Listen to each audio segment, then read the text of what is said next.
আমরা জানি এখানে আল্লাহর প্রেমে, রাসূলের প্রেমে, ওলি আল্লাহর মহব্বতে আমরা এসে আল্লাহর প্রতি জিকির করেছি, নবীর প্রতি দুরূদ করেছি, ওলি আল্লাহকে স্মরণ করেছি। আমাদের লাভ না লস? ঠিক না বেঠি? এই উসিলায় আজকে আমাদের জীবনের গুনাহ খাতা মাফ করে আল্লাহ তাআলা আমাদেরকে জান্নাতের ভাগীদার বানাইতে পারেন। ঠিক না বেঠি? সত্য না মিথ্যা? সত্য। বাবার আমার, আজকে এই মাহে রমজান একেতে 700 আল্লাহ তাআলা গুণ দিয়েছেন আপনার। আমরা একটি বৎসরের ভিতরে একটি মাস হলো কি খুব খুব আপনার গুরুত্বপূর্ণ মাস মুসলমানের জন্য, ইমানদারের জন্য, মুমিনদারের জন্য। যারা একটি রোজা রাখবে 700 রোজার সওয়াব পাবে। কন্যা সুবহানাল্লাহ।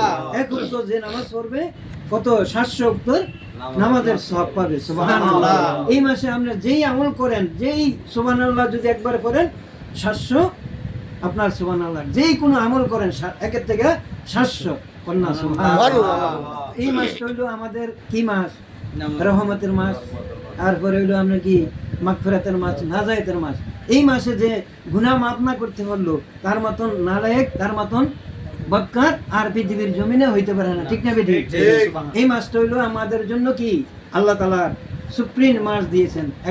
12 মাসের ভিতরে একটি মাস আমাদেরকে আল্লাহর নৈকট্য লাভ করার, রাসূলকে নৈকট্য লাভ করার, আমরা ইমান আমনের এই সাধারণ মানুষ থেকে ইমানদার হওয়ার, মুমিনদার হওয়ার সুযোগ করে দিয়েছেন আল্লাহ তাআলা। আসলে আমরা কিন্তু গুরুত্বপূর্ণ করি। দেখেন আমনের একটা প্রোডাক্ট যদি বোনাস একটা ফ্রি দেয়, আমরা এই প্রোডাক্টটাই বেশি কিনি।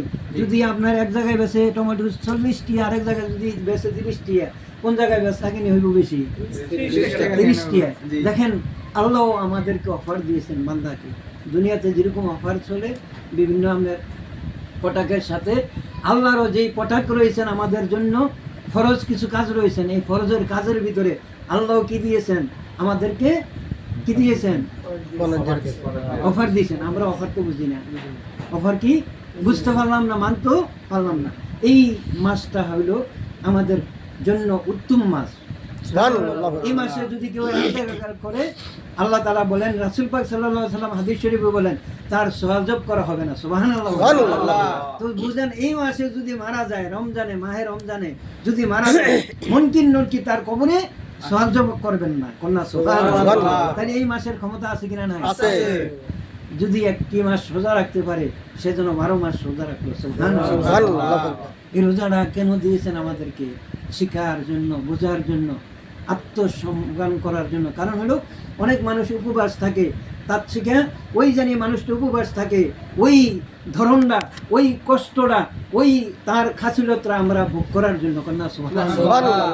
এই রোজার পাশাপাশি আমরা যদি নামাজ পড়ি, নফল ইবাদত করি, আসলে ওলি হইতে বেশি সময় লাগে না। একটা ইবাদত করলে তো আল্লাহ কবুল করলে আমাদের নাজায়েতের ফয়সালা হয়। ঠিক না? ঠিক। সত্য না মিথ্যা? যদি একটা রোজা, যেরকম অনেক মানুষ কষ্ট করে, দেখেন অনেক মানুষ সুস্থ থাকে, রোজা থাকে না। আবার অনেক রিক্সা চালক রোজা থাকে। ঠিক না বেটি? আবার অনেক সুস্থ মানুষ, হ্যাঁ, 5 তলা 10 তলা বিল্ডিং, রোজা থাকে না। কিন্তু ইফতার করে অনেক আইটেম আছে। আল্লাহ তার উপরেও সন্তুষ্ট যে এই মাহে রমজান আসলো, মাহে রমজানকে আঁকড়িয়ে ধরতে পারলো না, তার মতন নালায়েক আর পৃথিবীর জমিন হইতে পারে না।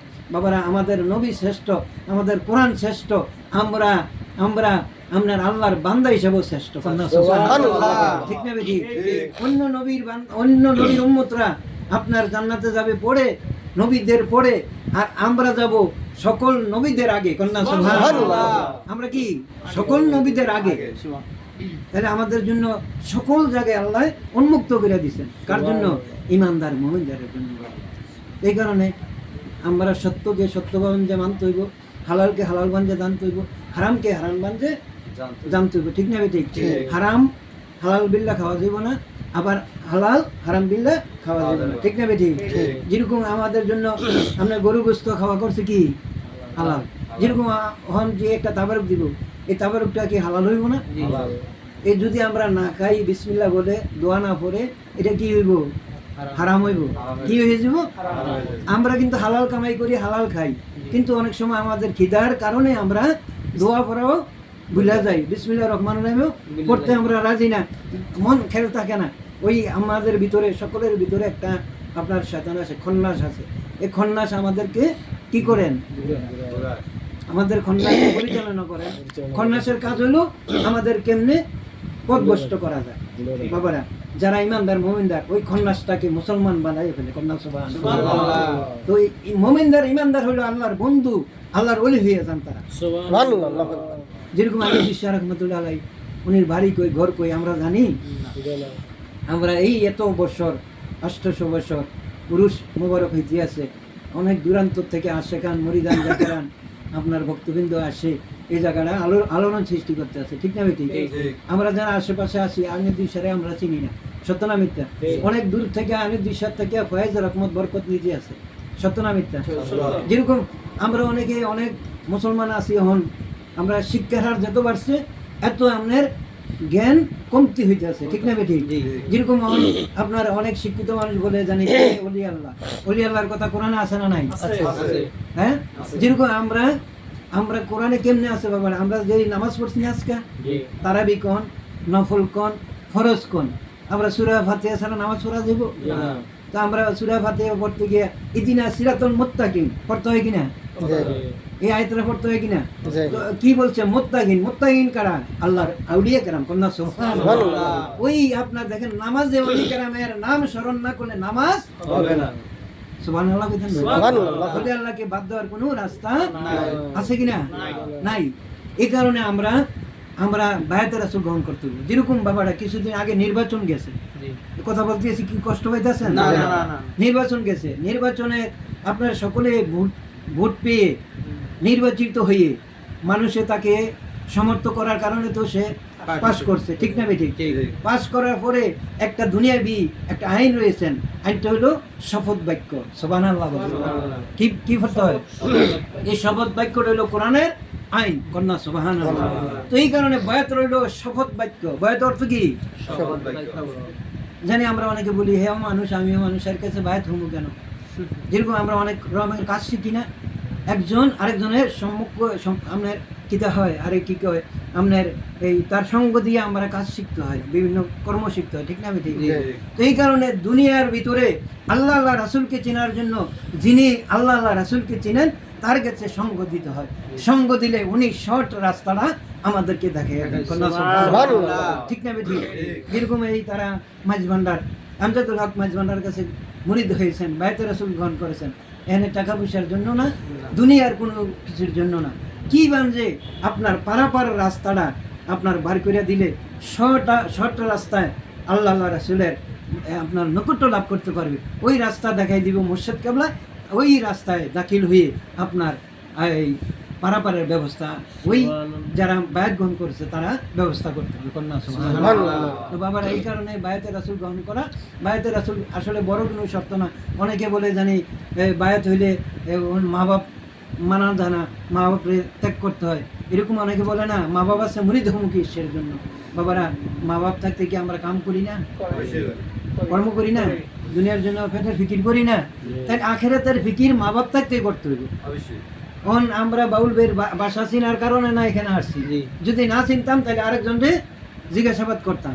তো রাসূলকে চিনতে হইলে এই দুনিয়ার থেকে চিনতে হইবে, আল্লাহকে চিনতে হইলে এই দুনিয়ার থেকে চিনতে হবে। ঠিক না বেঠিক? আল্লাহ আবার আল্লাহ তাআলা কোরআন কারিমে বলছে আমি মুমিনের শাহরগত থেকে আরো নিকটে। সুবহানাল্লাহ।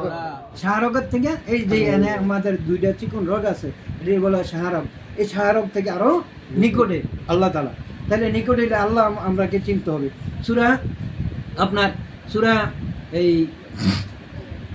কোরআন কারিমে একটা সূরা রয়েছেন, এই সূরার ভিতরে আল্লাহ বলছে যে নিজকে নিজ চিনেছে সে তার রবকে চিনেছে। কন্যা সুবহানাল্লাহ। সূরা বাকারা, এখন মনে পড়ছে, সূরা বাকারার ভিতরে আপনার আল্লাহ তাআলা বলছেন যে নিজকে নিজ চিনেছে তে তার রবকে চিনেছে। কন্যা সুবহানাল্লাহ।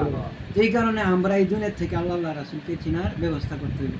আজকে খুব ভাগ্যবান এই সদ্য বাউল ভান্ডারী সাহেব, আজকে এই 17 রমজান 18 রমজানের ভিতরে এই যে তার ঘড়ির ভিতরে এই মিলাদ মাহফিলের আয়োজন করা হয়েছে। আমরা ছুটি থাকতে দেখতাম গ্রাম দেশে আপনার ঘরে ঘরে মিলাদ হইতো, অন্ত মিলাদের বলে মিলাদ সেরেক বেদাত। কন্যা নাউজুবিল্লাহ। এখানে আল্লাহ আল্লাহ রাসূলের কথা বলা হয়েছে, আমরা আল্লাহ আল্লাহ রাসূলকে স্মরণ করলাম। গুনার থেকে দুনিয়াবি কথা থেকে যতটুকু এখানে বসে আছি দুনিয়াবি চিন্তা চেতনা থেকে কিন্তু আমরা দূরে আছি। ঠিক না ভাই? ঠিক বাবারা? তো এইটা তো নেক কাজ, কারণ হলো আপনার অনেক মানুষ একত্রিত হয়ে আল্লাহর জিকির করা, এটা হইলো আপনার কি, এটার বলা হয় জিকিরের জলি। এই জলিটা হইলো কে আল্লাহ তাআলা কোরআন কারিমে বলছে তোমরা একত্র হয়ে জলি জিকির করো। যখন তোমরা জিকির করতে করতে হানাবিল হইয়া যাও, হ্যাঁ, আর তখন যখন তোমরা আমার দিকে অগ্রসর হও, আমি আল্লাহ তোমাদের দিকে অগ্রসর হই। তাহলে আপনার আল্লাহ পাইতে হইলে আল্লাহর জিকিরুল্লাহ করতে হইবে, কন্যা সুবহানাল্লাহ। যেরকম আমাদের এই যে আমাদের তরিকার ভিতরে আমাদেরকে 5 একটা জিকির দেওয়া হয়, 24 ঘন্টা জিকির করবা, লা ইলাহা ইল্লাল্লাহ আল্লাহু আল্লাহু, এরকম জিকির যার যেটা মানানসই এরকম জিকির দেওয়া হয় 24 ঘন্টা। উঠতে বইতে খাইতে শুইতে হাঁটতে এই জিকির করতে হয়। এই জিকির করলে কি হয়, ওই যে আমাদের ভিতরে একটা খন্নাস আছে, এই খন্নাস আর আমাদেরকে পথভ্রষ্ট করতে পারে না। সুবহানাল্লাহ। ঠিক না ঠিক? আমরা তো কি করি, দুনিয়ার লাভ যেটা বেশি এটাই তো বেশি করি, তাহলে আখেরাতের লাভ যেটা বেশি এটা করতে হবে দুনিয়াতে বাবারা। তো আল্লাহ তাআলা জানি আমাদের যা কিছু বললাম, যদি আমরা এই শিক্ষা শিক্ষিত আমল করতে পারি, তাহলে আমাদের পরকালে আমাদের জন্য নাজায়াতের ফয়সালা হবে, কন্যা।